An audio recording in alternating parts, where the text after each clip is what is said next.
au cardio, donc je pense que ce n'est pas un problème parce qu'il a bien bossé.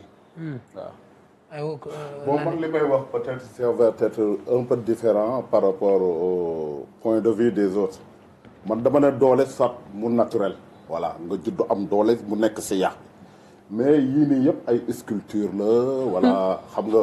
mais doole nit mënu liggéey ba am ko. déedéet muscle déedéet liggéey ba am doole. waaw si sport de combat dans sa pratique doole c'est la vitesse. et les mouvements les actions brusques. xam nga ne mën nga ñëw téye sa loxo nii. voilà xoolal mën naa ñëw mu teg nii may dindi loxo mu jàpp sama ngemb. xoolal mu jàpp sama ngemb. mën naa def nii waaw dindi loxo mais bu ma neexee aussi. voilà waaw lii mooy action brusque mooy doole. mën naa la ëpp doole yow. mais mu ngi nii xool. Bruce Lee il faisait Bruce Lee waaw. booy test yi mën ngaa gaañ nit xam naa la xam naa ni ngay testé nitu xadar nga. Il parle de la force musculaire. Voilà, c'est ça. Voilà. C'est la vitesse. La vitesse, oui. Quand tu cherches le chaos, on ne le cherche pas. Il faut chercher la précision. mu ngi mel ni coup bu dul ku la gën a ëpp doole bras moom moo la gën a diis ko non mu ngi mel ni Liss Ndiago gis nga kuuyam yi du loxo bu diis de gisoo ni mu tuutee mais kum dóor nga daan. non day dóor problème bi mooy il faut nga précis. si tu es précis. ba pare nag mu ànd ak vitesse bul chercher ak sa doole na gaaw rek coup bi gaaw fu mu gaawee rek la vitesse c'est la puissance. faut pas chercher le doole da ngay chercher puissance. loolu la ñuy wax bu gaawee rek loolu la ñuy wax rapid take down. voilà ba pare nag. mbër yaay gis mbër mi mu mat 120 kilos kii mat 80 xoolal Tapha Gueye bi mu doon doy bu sa passé 120 kilos mais bi muy song maam ñamat saa de loolu mooy action brusque. waaw muy da ngay kii rek voilà da ngay action brusque rek loolu day mel ni doole. non mais c'était lim la woon. waaw ma ne yii ay décor la. musculation la rafetal sa corps voilà gisoon nañ commando bu Pikine gis nga ni mu toll. gisoo bëri loolu musculature la du doole c'est la vitesse et les actions brusques. ok tegal sa baaraam coach d'accord nga. d'après moi. xam nga en termes de force il y a plusieurs forces en réalité. à part naturel. ouais. Voilà, il y a plusieurs forces qu'on peut améliorer. Dans la force, on l'utilise, sinon on la perd. Donc force, comme li ngay wax, force lu ñuy liggéey la en réalité. Lu ñuy liggéey la. Mais ak nan ko koy liggéeyee ak ban exercice ngay def ak nan la ak naka la sur un plan d'entraînement bien précis. Dafa am lu ñuy wax force vitesse. Force vitesse moom la Balla Gaye am par exemple. bu dee la kirtin balaa ngay xefe xippi mu enchaîner 3 actions yóbbu la terre. dafa am lu ñuy wax aussi tamit force d'endurance. force d'endurance mooy plus le combat dure. on sent dañuy sentir ni que mbër mi moom sonnul benn yoon. liñ ci gën a nekk. day am fraîcheur le cas de Modou Lo. voilà day le cas de Modou Lo ñëwaguñ sax ci endurance cardiovasculaire. la force d'endurance. plus muy dem yow tu te sens capable de faire li nga bëgg def. donc sentiroo benn faiblesse ci sa wàllu force. dafa am lu ñuy wax force explosive nag. force explosive dafa xaw jege force vitesse. mooy li Modou Lo tegale woon chaise Eumeu Sène c'est-à-dire que en fait c'est en quelques secondes. waaw c'est en quelques secondes. donc mën nañ ko mën na explosif aussi tamit mën na. exactement mën na nekk comme les grands di expliquer. action brusque. voilà très bien comme voilà mu ngi noonu. mais force vitesse mën na continuer comme la course de vitesse sur 100 mètres le 100 mètres on le fait maintenant. 9 secondes voilà. mais ci 9 secondes yi gis nga. Balla Gaye combat mi ay 15 secondes ay 30 secondes comme Franc par exemple. force vitesse boobu noonu dañuy enchaîner ay action fat yow tëdd nga. loolu nag mais loolu ay force la yoo xam ne si en fait ci plan d'entraînement waaw lu ñuy dajale la. mën nga ko waaw non ça amul bundul liggéey maanaam force yëpp dañ koy liggéey léegi moo tax mbër bi mën na am lépp comme mën na perte yenn yi. soit à cause de l'âge plus sa âge di ngay jël âge force d'endurance bi mën nga ko commencer perte parce que la force d'endurance repose sur comment dirais sur les muscles que tu as développés. à partir de certain âge à partir de 33 ans par exemple jëm kaw da ngay développer lu ñuy wax une fonte musculaire léegi pour stabiliser ko c'est là où la musculation est importante et les renforcements musculaires ak dem yéeg dune donc foofu noonu day stabiliser pratiquement kii mais plus ngay jël âge tey bu ma doon comparer benn Eumeu Sène qui a par exemple 40 ans par rapport ak benn Franc bu am 20 ans 25 ans 30 ans Franc moo ko ëpp force d'endurance plus combat bi di dem bu dee Franc liggéey na ko ci moom mooy am avantage si kawam. donc ce sont les combats quand même hein.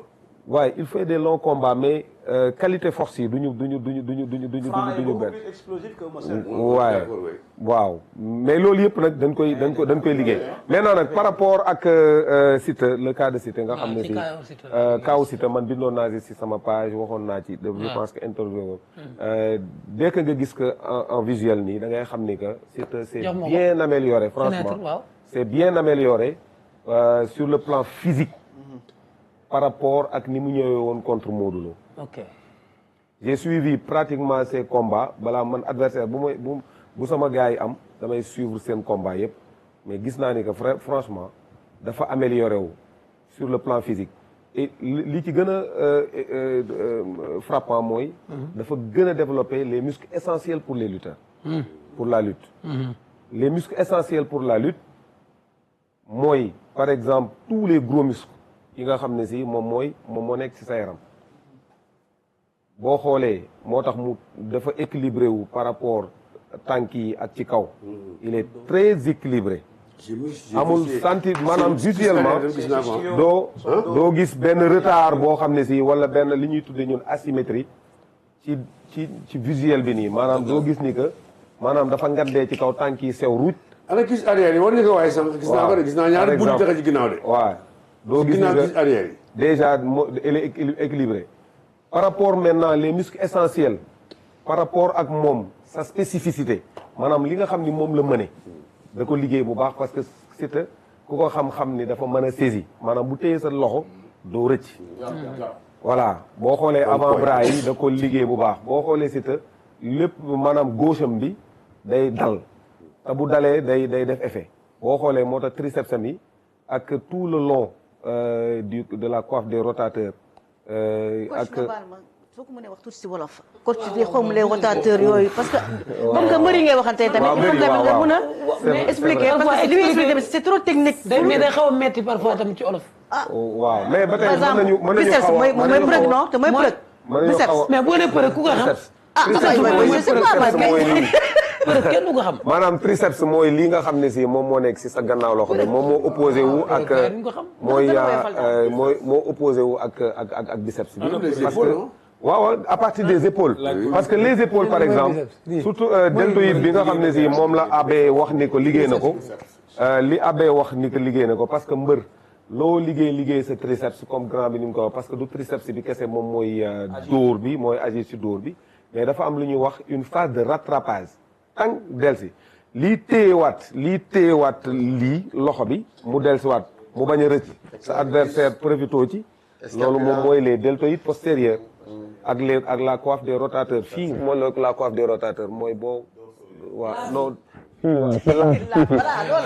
waaw laa fi waaw foofu noonu da ngay gis ni que liggéey na ko bu baax donc da ngay gis ni que kon kii dóor na saaku ba maanaam da ngay gis ni que dóor na saaku ba muscle yooyu noonu maanaam neewi effectivement voilà ma ngi noonu parce que lii même bu dee da ko liggéey ci musculation mais dóor saako bi ak kii bi moom moo gën a génnee yi nga xam ne si moom mooy les muscles essentiels pour dóor boo xoolee tànk yi aussi tamit parce que dóor dañ naan ci tànk lay jóge ci tànk lay soxi ko donc macha allah am na un bon équilibre mais lii carcasse bi moom la ñu définir nii maintenant nag pour wax ni que mbër bi mu ngi ci condition dëgg il faut nga def une évaluation par exemple ñun dañuy def une évaluation par rapport ak sa comment dire sa capacité cardiovasculaire maanaam li xol bi attan nga xam ne si xol bi bu attanul moom li mu bëgg a def du mës a atteindre objectif am bu dee combat bi dafa bëgg combat bi durer même lu mu am doole xolam du ko may pour mu def te loolu noonu ay évaluation la yoo xam ne si mooy VO2 max. le VO2 max da nga koy ñun dañ koy def mën nga ko def en clinique ak montres yi nga xam ne si sont connectés. mën nga ko kii ak évaluation yoo xam ne si. abe bi nga xam ne ci par rapport à son évaluation man bi mu xam ne mujjee naa ko def il avait un VMA de 15. 15 voilà loolu c'est plus le VO2 max augmente nag. c'est des termes un peu technique nag. comment bi nekk nii. bi nekk coach yaa ngi génne ay yaa préparé. non VMA am na mbëri ko xamul. waaw VMA ñi may wax coach donc. waaw non c'est-à-dire que Lamine dañuy bàyyi ba beneen. ah mais à 2 jours du combat. waaw non xam nga VMA moom bu nekkee 15 ça veut dire que ni Siteu peut tenir les 2 rounds.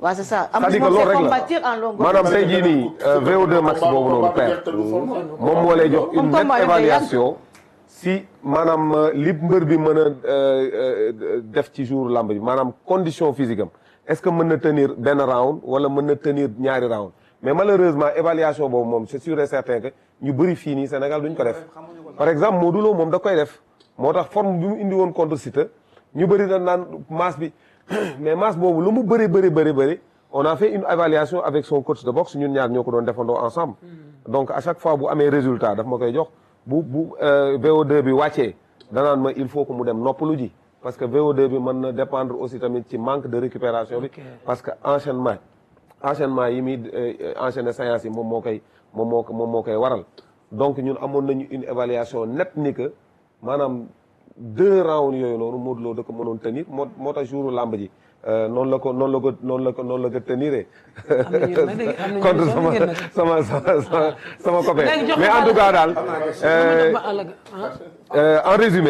en résumé képp koo xam ne si compétiteur nga surtout lutteurs yi nga xam ne si dañoo bëgg di jël masse nañuy def une évaluation de leur VO2 max parce que loolu dina leen permettre ñu xam avant làmb ji dinañ mën a tenir 2 rounds wala du ñu mën a tenir 2 rounds te loolu xam naa ne am na coach yu bëri mën nañ ko fi def. d'où l'importance de entouré par des professionnels. parce que genre protocole d'évaluation yi bu fekkee nekk la professionnel wala t'es pas un préparateur physique wala peut-être